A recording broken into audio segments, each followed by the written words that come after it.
Hello and welcome. My name is Freed, and this is Where's the Popcorn, my 100-part series where I take IMDB's 100 greatest films of all time, put 1 through 100 in a random number generator, and watch the corresponding number. Now, today, I was given number 48, and that is David Lean's 1965 classic, Dr. Zhivago.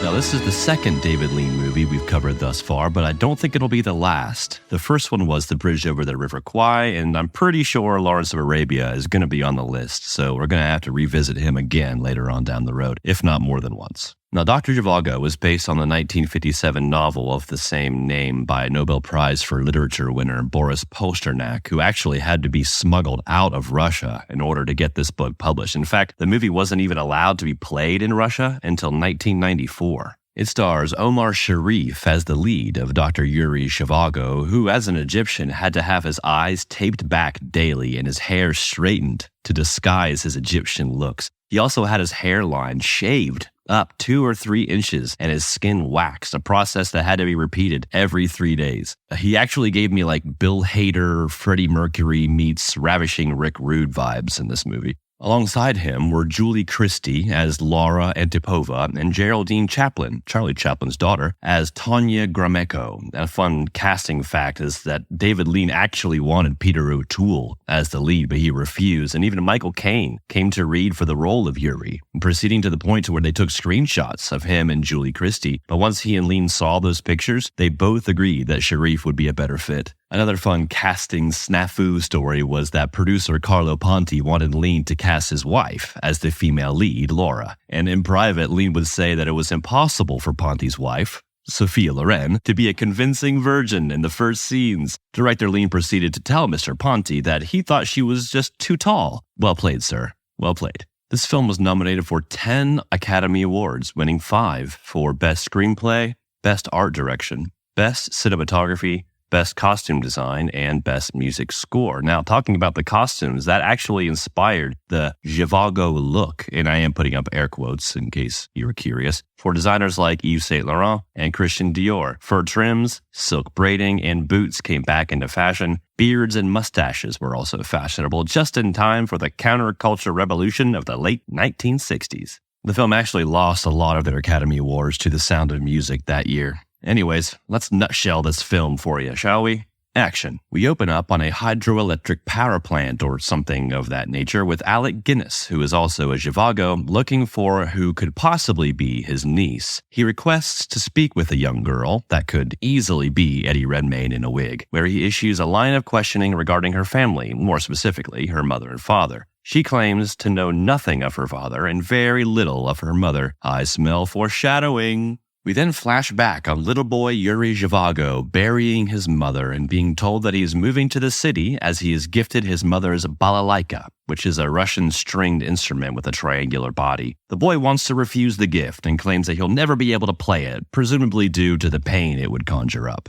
We fast forward a decade or so, and Yuri is now a doctor engaged to Tanya. And we meet the blonde female lead, Laura, who is engaged to a revolutionary named Pasha, played by Tom Courtenay. Laura's mom is in a physical relationship with a powerful man, and he decides he wants to trade up the mother for the daughter. He proceeds to call Laura a slut and then rapes her. Upon learning this info, Laura's mother tries to kill herself, and Dr. Zhivago, along with his other doctor friend, save her life, and it's then that the good doctor and Laura lock eyes for the very first time. And speaking of eyes, Omar Sharif's eye acting is next level in this movie. I mean like Michael Shannon next level. Oh, and later on that night, Laura shoots her attacker in the arm at a party, and Dr. Zhivago patches him up too. Moving forward to World War I, Dr. Zhivago and Laura find themselves working at the same field hospital where they reconnect and talk about how they are both married now, but the tension is definitely still there between them. You can notice it on screen. In the film, Laura's husband was off fighting and was shown being blown up, in battle while Yuri's wife was waiting for him in Moscow with their son, whom he has yet to meet. Yuri and Laura are forced to part ways for a second time when Yuri heads back to Moscow. While there, his half-brother, remember Alec Guinness from the beginning, tells him that it's best for him to get out of Dodge, so they get on an overly crowded train and head south to Tanya's father's hometown.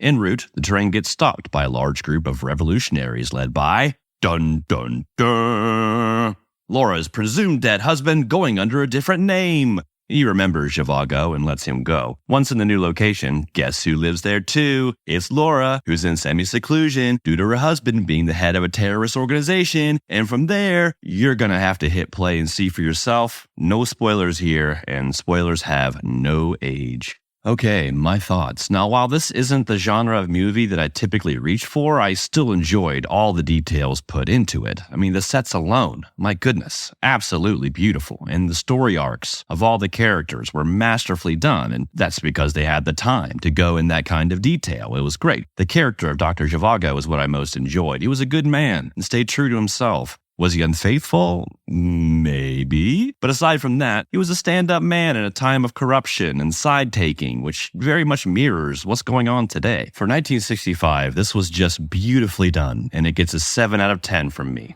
I absolutely recommend this if you're a fan of deep, well-developed storylines and have no problem sitting for 3.5 hours. Alright, well that was my take on Dr. Zhivago. I hope you enjoyed it. If you did, please consider leaving a comment or giving some sort of affirmation on whatever platform you're listening to, and we greatly appreciate it. We'll see you on the next one.